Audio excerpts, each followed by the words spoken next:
एक अंधेरी रात में विक्रमादित्य के महल में एक बूढ़ा संत अचानक प्रकट हुआ। उसकी आंखों में एक अजीब सी चमक थी और वह रहस्यमयी ढंग से मुस्कुरा रहा था। राजा विक्रमादित्य ने संत का स्वागत किया, लेकिन संत ने सीधा कहा, महाराज, यह केवल मेरे छद्म रूप में तुम्हारे सामने हूं। असली स्वरूप देखना है तो मेरे साथ आना पड़ेगा। विक्रमादित्य ने शांत स्वर में पूछा, तुम कौन हो और यहां क्यों आए हो? संत की हंसी महल की दीवारों से टकराते हुए गूंज उठी। मुझे केवल तांत्रिक कह सकते हो। मैं तुम्हारी शक्ति की सच्चाई जानने आया हूं, लेकिन क्या तुम मेरे मायाजाल से पार पा सकते हो? इस पर विक्रमादित्य ने हंसते हुए उत्तर दिया, तुम्हारे जादू के पीछे छुपी सच्चाई को समझने की कोशिश तो जरूर करूंगा। तांत्रिक ने एक काला धागा विक्रमादित्य को पकड़ाया और कहा, इस धागे को पकड़ते ही तुम मेरी दुनिया में पहुंच जाओगे। यदि तुम वहां से वापस लौटे तो तुम सच में महान राजा हो। विक्रमादित्य ने धागा पकड़ा और अचानक चारों ओर एक घना अंधकार छा गया। अगले पल विक्रमादित्य ने खुद को एक अनजाने जंगल में पाया। वहां सैकड़ों आवाजें गूंज रही थीं, मानो चारों ओर परछाइयां जिंदा हो उठी हों। तभी एक रहस्यमयी आवाज ने विक्रमादित्य को चौंका दिया, राजा विक्रमादित्य, क्या तुम जानते हो कि यह केवल शुरुआत है? विक्रमादित्य ने आत्मविश्वास से उत्तर दिया, शुरुआत हो या अंत, सत्य का सामना मैं जरूर करूंगा। पर तभी जंगल में से एक परछाई विक्रमादित्य की ओर बढ़ी और ठहाके लगाते हुए बोली, राजा, क्या तुम इस जंगल से बाहर निकलने का रास्ता जानते हो, या मेरी शक्तियां तुम्हें भी यहीं बंद कर देंगी? विक्रमादित्य ने उस परछाई की ओर नजरें उठाईं, जो धीरे धीरे घने कोहरे से बाहर निकल रही थी। उसकी आकृति धुंधली और डरावनी थी और उसकी हंसी का शोर पूरे जंगल में गूंज रहा था।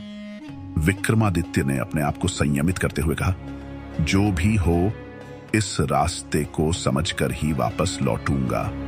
परछाई ने धीरे से कहा, अच्छा, तो चलो देखते हैं तुम्हारी ताकत और बुद्धिमानी कितनी है।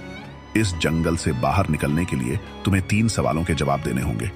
अगर एक भी गलत जवाब दिया तो तुम हमेशा के लिए इसी जंगल में खो जाओगे। विक्रमादित्य ने आंखें बंद कर अपनी आत्मशक्ति को मजबूत किया और फिर बोला, पूछो, मैं तैयार हूं। परछाई ने अपना पहला सवाल पूछा, वह क्या है जो हमेशा चलता है, कभी रुकता नहीं, पर किसी को दिखाई नहीं देता?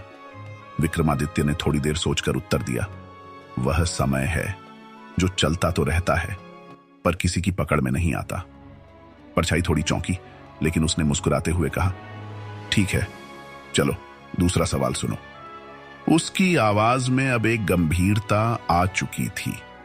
दूसरा सवाल था, ऐसी कौन सी चीज है जो जितनी ज्यादा होगी इंसान उतना ही ज्यादा खो जाता है? विक्रमादित्य ने आंखें बंद कर मनन किया और फिर उत्तर दिया, वह लालच है। जितना ज्यादा इंसान के पास हो, वह उतना ही उसमें खो जाता है। परछाई का चेहरा अब थोड़ा गंभीर हो गया। उसे समझ में आने लगा था कि विक्रमादित्य सरलता से हार मानने वाला नहीं है।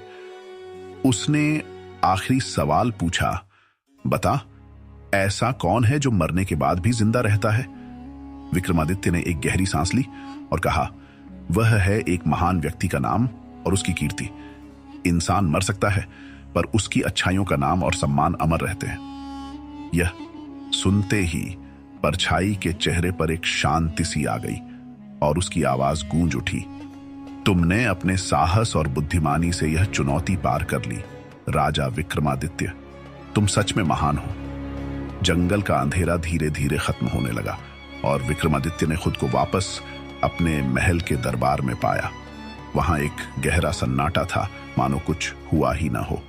लेकिन विक्रमादित्य के मन में उस तांत्रिक और उसकी रहस्यमयी दुनिया की छवि हमेशा के लिए बस गई।